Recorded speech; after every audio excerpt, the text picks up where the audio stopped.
bersama kita 3B Bulan dan Hera. Yeay. Jadi hari ini kan kita mau ngerjain ujian praktek sejarah ya. Terus enaknya kita mau ngobrolin apa nih? Ya seru-seru aja sih. Yang seru-seru Orde Baru gimana? Orde Baru ya? Boleh Boleh sih. sih. Tapi kan Orde Baru lama banget ya, 32 tahun dari 1966 sampai 98 ya. Kan kalau ngobrolin bakal lama banget. Enaknya mau ngobrolin yang bagian mana nih spesifiknya? Gimana kalau pas jatuhnya aja loh? Boleh, seru tuh. Boleh. Tapi setahu aku nih ya, jatuhnya Orde Baru tuh mulainya 1997 bukan sih? Iya, Yang krisis multidimensional itu. iya benar-benar. Betul. Krisis multidimensional itu kan yang krisis di berbagai bidang kan? Iya, yang Benar. dari krisis ekonomi, moneter, sosial, politik gitu kan. Oh Iya, iya. kita mau bahas dari krisis apa dulu nih? Gimana kalau dari krisis moneter dulu? Nah, setahu aku krisis moneter itu pas itu tuh nilai mata uang rupiah itu terhadap dolar itu jatuh. Nah, pada awalnya itu karena terjadi krisis moneter di Thailand dan hal ini menyebabkan efek domino sampai ke negara Asia Tenggara lainnya termasuk ke Indonesia. Pada awalnya di negara Indonesia nilai mata uang rupiah terhadap dolar itu 2.500 dan anjlok sampai menjadi 16.000 per dolar. Hal ini menyebabkan sistem perbankan di Indonesia itu nggak berfungsi dengan baik dan banyak bank yang ditutup. Itu anjlok sih jauh banget gak sih dari 2.500 sampai 16.000 tuh? Iya, benar-benar jauh banget sih. Dan pasti masyarakat pada saat itu Kebingungan. susah, ya bingung dan susah. Nah, selain itu tuh juga ada yang kedua tuh ada krisis ekonomi ya. Krisis dalam bidang ekonomi itu yang pertama tuh karena pada masa pemerintahan Orde Baru itu terlalu banyak menumpuk utang terhadap lembaga keuangan internasional. Nah, pada saat itu tuh banyak banget investor asing yang menginvestasi di Indonesia dan mematikan investor dalam negeri. Nah, maka akibatnya tuh pada saat itu terjadi banyak PHK secara besar-besaran. Akibatnya yang lain tuh juga bahan pokok juga jadi langka ya, dan sembako juga meroket tajam. Wah, itu mungkin orang-orang pada masa itu kebingungan banget sih. Kayak di masa sekarang aja tuh minyak kelapa sawit itu kan naik sekitar jauh banget, bisa seliter tuh 20.000 itu aja. Masyarakat kita aja kebingungan gimana kalau semua bahan sembako naik semua ya. Iya, kan kemarin juga beberapa bahan pokok kan naik jauh juga. Tuh kita kan udah kayak bingung gitu ya. Panik banget sih. Apalagi pada saat itu. Berbulan-bulan aman itu krisisnya. Ya bisa bayangin sih. Iya, kasihan banget ya. Terus ada lagi krisis politik. Jadi krisis politik pada masa itu diawali karena Partai Golkar itu terpilih 7 kali berturut-turut. Kalian tahu kan pada masa Soeharto itu 32 tahun menjabat selama itu. Pasti kan pada saat itu masyarakat kayak bosan gitu ya, pengen sesuatu yang baru gitu kan. Terus pada saat itu, pada pemilu 1997 itu Soeharto terpilih lagi ke 7 kali. Partai Golkar 7 kali. Terus pada saat itu wakilnya tuh Pak Habibie. Terus pada Orde Baru itu ada beberapa penyimpangan juga di bidang politik. Yang pertama itu undang-undang yang tidak membebaskan rakyat dalam berpolitik. Setelah itu ada nepotisme, menteri-menteri yang terpilih itu orang-orang terdekat dari Soeharto. Setelah itu ada juga yang tadi Partai Golkar terpilih 7 kali tadi. Terus setelah itu ada krisis sosial. Jadi krisis sosial itu karena pembangunan di Indonesia tuh nggak rata. Jadi kesenjangan sosial tuh pada masyarakat Indonesia, jadi kesenjangan sosialnya besar ya, tinggi. Jadi banyak yang gulung tikar karena ada krisis moneter dan krisis ekonomi tadi kan. Terus banyak perusahaan yang gulung tikar, terus PHK, pada akhirnya pengangguran.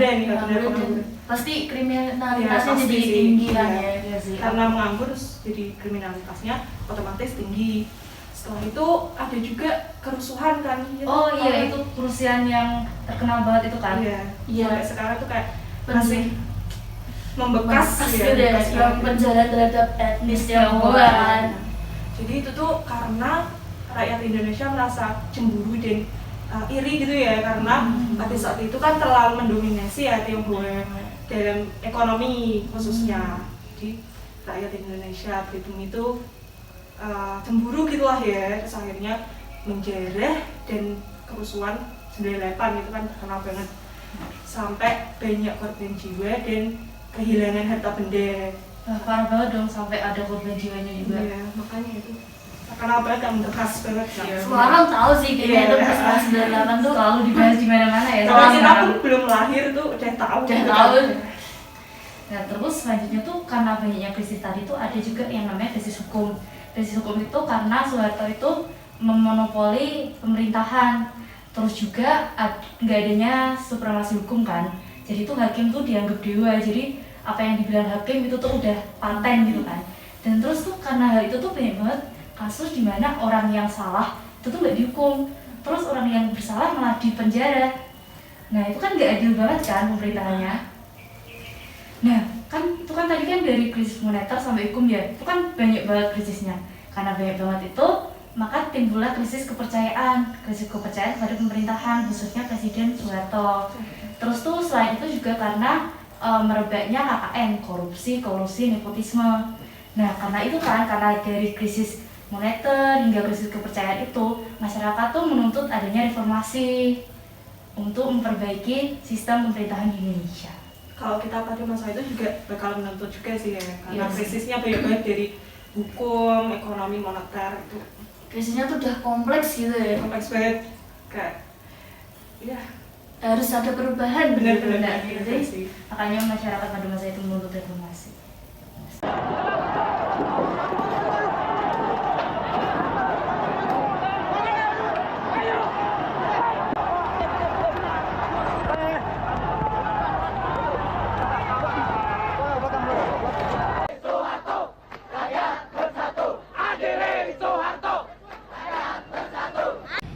We want to have Suharto and all the people from Suharto sides to step down.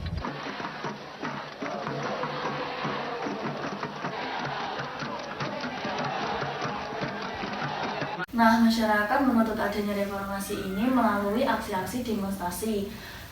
Agenda utama dari aksi ini itu ada 6. Yang pertama itu menuntut Presiden Soeharto agar mundur dari jabatannya. Yang kedua, penghapusan dui fungsi ABRI. Yang ketiga, amandemen UUD 1945. Yang keempat, pelaksanaan otonomi daerah. Yang kelima, penegakan supremasi hukum. Dan yang keenam itu penegakan hak asasi manusia. Nah, pada awalnya aksi demonstrasi ini dilakukan oleh mahasiswa Universitas Indonesia yang selanjutnya diikuti oleh mahasiswa Trisakti. Nah, pada saat itu terjadi bentrokan antara mahasiswa Trisakti dan aparat keamanan yang membuat 4 mahasiswa Trisakti tertembak mati. Mereka adalah Alang Mulia Lesmana, Hendriawan, Heri Haryanto, dan Halizin Royan. Akhirnya peristiwa ini dikenal sebagai tragedi Trisakti 1998. Itu kan tadi di Jakarta ya, di Universitas Indonesia dan Universitas Trisakti. Nah, demonstrasi ini juga terjadi di berbagai daerah di Indonesia. Contohnya juga di Yogyakarta dan di Surabaya. Jadi di Yogyakarta itu di Universitas Sanata Dharma itu ada salah satu mahasiswa bernama Moses Gatot Kaca yang tertembak. Terus di Surabaya, di Universitas Airlangga itu ada 2 orang, yaitu Herman dan Bimo, mahasiswa yang sampai saat ini masih hilang. Parah banget ya pada masa itu ya, sampai ada yang meninggal juga.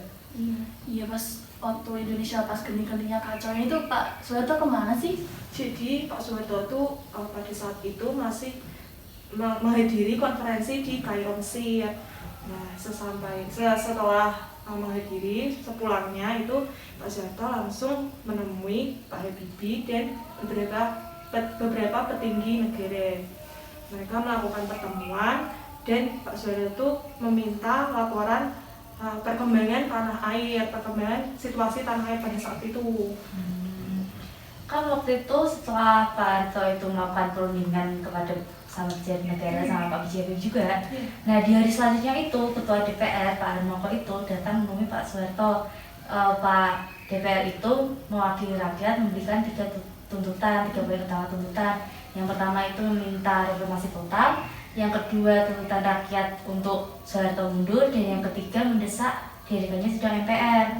Nah, Pak Soeharto itu menerima usulan dari Pak Harmoko. Jadi Pak Soeharto memberikan kewenangan untuk melakukan reformasi total dan melakukan perombakan untuk reshuffle kabinet. Tapi sayangnya Pak Harmoko pada masa itu menolak yang diberikan oleh Pak Soeharto, menolak usulan Pak Soeharto. Lalu setelahnya Pak Ginanjar Kartasasmita. Iya, Pak Ginanjar Kartasasmita itu memberikan surat yang ditandatangani oleh 14 menteri. Nah, di dalam surat itu berisi bahwa Soeharto itu diminta mundur. Soeharto diminta mundur dan 14 menteri itu menolak untuk ikut ke kabinet baru bentukannya Soeharto. Oh ya, akhirnya itu kan Pak Soeharto menginformasikan kepada Pak Habibie untuk menggantikannya sebagai presiden ya. Terus pada 21 Mei 1998 Pak Soeharto menginformasikan mundur dari jabatannya sebagai presiden. Nah, itu sebagai tanda berakhirnya Orde Baru dan mulainya masa reformasi. Saya memutuskan untuk menyatakan berhenti dari jabatan saya sebagai Presiden Republik Indonesia terhitung sejak saya bacakan pernyataan ini pada hari ini, Kamis 21 Mei 1998.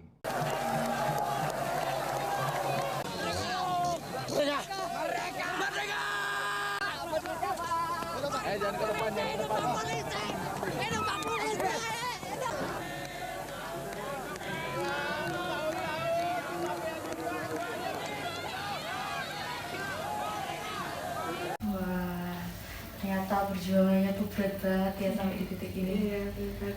Dari krisis tadi, terus ada demo-demo dan pergantian juga kan, pergantian presiden. Banyak kekerasan juga kan pada masa itu juga. Banyak peristiwa yang dialami di jatuhnya Orde Baru ini ya, khususnya di jatuhnya.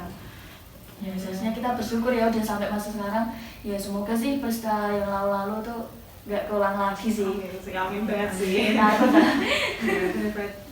Terus udah kan ya, kita udah membahas dari jatuhnya, dari tadi krisis sampai berakhirnya Masa Orde Baru. itu ya tadi kan pidatonya Pak Soeharto. Terus yaudah, berarti udah selesai. Udah selesai. Sudah selesai materi kita. Ada tambahan lagi? Aku sih nggak ada. Kita kayaknya udah komplit ya. Kalau semisal teman-teman ada tambahan lagi bisa komen di bawah. Sekian jadi kita, kalau ada salah kata maupun salah informasi bisa dikoreksi di bawah ya teman-teman. Terima kasih. Dah. Dah.